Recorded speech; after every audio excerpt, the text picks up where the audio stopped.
Okay, hello everyone. Today I'd like to discuss several important aspects of public speaking before I'm presenting to a persuasive speech.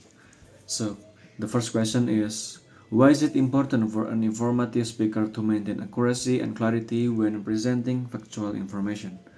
So, accuracy and clarity are fundamental to informative speaking for two critical reasons. First, accuracy builds trust and credibility. When speakers present factual information, audience rely on that information to make decisions, to form opinion, or to expand their knowledge. So, inaccurate information can lead to poor decision and damage the speaker reputation. And second, clarity ensures comprehension. Even the most accurate information is useless if the audience can understand it. A clear language, organized structure, and appropriate example can help transfer complex information into accessible knowledge that audience can retain and apply.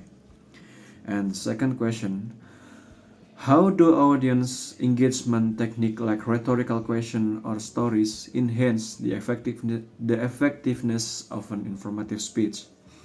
So, rhetorical question and stories transform passive listener into active participant. Rhetorical questions stimulate critical thinking and create mental engagement. Like when I ask you, have you ever wondered why this matter? So your brain naturally begins searching for the answer. And this cognitive activation improves retention and interest.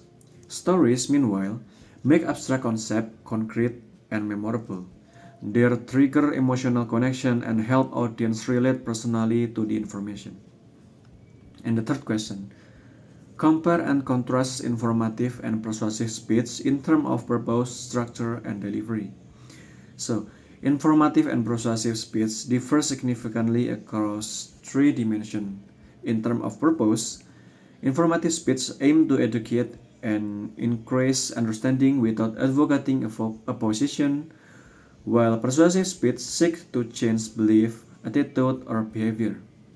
Structurally, informative speech use organizational patterns like chronological, spatial, or tropical, or topical to present information logically, whereas persuasive speech employ argumentative structure such as problem solution, motivate sequence, or comparative advantage to build compelling argument. Regarding delivery, informative speaker maintain objective and measured tone, presenting fact neutrally with while persuasive speaker use passionate, conviction-driven delivery with emotional appeal to inspire action. Despite this difference, both require credibility, clarity, and audience awareness to succeed. Okay, so for the fourth question, how do ethos, pathos, and logos work together to create an effective persuasive speech? So, ethos, pathos, and logos form an interdependent persuasive trinity. Ethos establishes speaker credibility through expertise, character, and trustworthiness. Its answer like, why should I listen to you? And pathos appeal to emotion, creating urgency and personal connection, like, why should I care? And logos provide local reasoning, evidence, and rational arguments, like, why does this make sense? And these three elements work together. So ethos open audience mind to your message, and pathos motivate them emotionally to act, and logos justify that action rationally. Okay, so move on the fifth question. Why is the closing of a ceremonial speech often considered the most memorable part? And what technique make it impactful? So the closing of a ceremonial speech carries exceptional weight due the regency effect of our brains retain the last thing we hear most vividly. And this final impression shapes how audience remember the entire speech and event. Effective closing technique include circular structure, returning to opening imaginary or themes to create satisfying complements, and inspirational calls to action that leave audience motivated. A powerful quotation that encapsulate the message, memorable, strategic of use the silent or pause for emphasis. Ceremonial closing should evoke the appropriate emotion, joy at wedding, reflection at graduate, comfort at funeral, while providing a sense of closure and meaning. The best closing don't simply end, they resonate long after the speech concludes.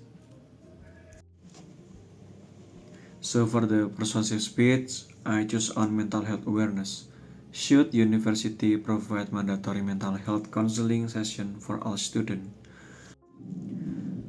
On October 15 in 2025, Timothy Anugrah Saputra, a 22 years old boy, sociology student at Universitas Udayana Bali with a GPA of 3.91, fell from a fourth floor of his faculty building.